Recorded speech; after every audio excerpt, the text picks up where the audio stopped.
Praise Lord, আপনারা সবাই কেমন আছে? আপনার কি করুণার চরিত্র আছে?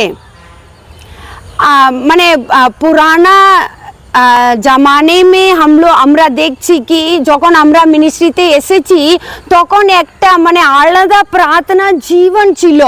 তারপরে বাইবেল না পড়ে আমরা বাইরে যাব না, এইরকম করেছিলাম।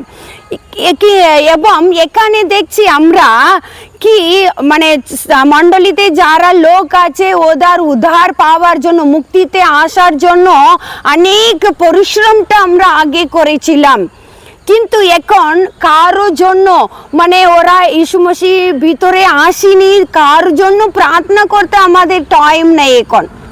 ও পাস্টর বলুন ইয়া বিশ্বাসী বলুন ইয়া অন্য লোক বলুন, এখন মানে আগেকার জীবন এখন নেই।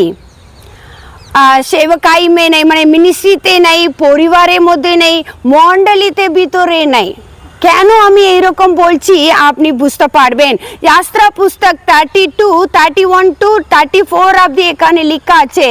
পরে মসি সাদা প্রভুর কাছে ফিরে গিয়ে বললেন, হাই হাই, এই লোকেরা খুব পাপ করেছে, নিজেদের জন্য সোনার দেবদার তৈরি করেছে। প্রথমটা হয়েছে এখানে, এখন এদের পাপ, এই লোকেরা খুব পাপ করেছে।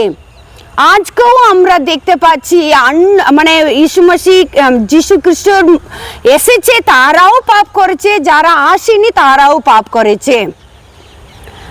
তারপর 32 লেখা, হ্যাঁ এখন এদের পাপ ক্ষমা করো, আর যদি না করো তবে আমি অনুরোধ করছি তোমার লেখা বই থেকে আমার নাম কেটে ফেলো।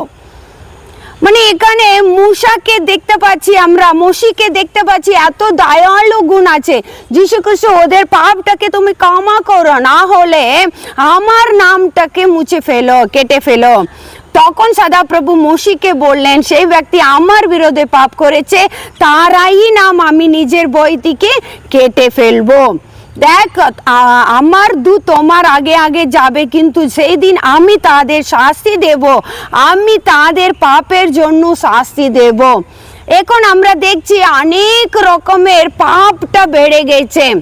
ঈশ্বরের ভয় নেই, পাপ করেই যাচ্ছে। ঈশ্বর তো উপর আছে, আমাকে তো কোনো শাস্তি দিচ্ছে না, আমি তো খুব ভালোই রয়েছি। এইরকম কখনো আপনারা করবেন না। এখানে বচনে লেখা আছে, কিন্তু সেদিন আমি তাদের শাস্তি দেব, আমি তাদের পাপের জন্য শাস্তি দেব। ঈশ্বর এই ভয় থাকার অবশ্যই। God bless you, thank you.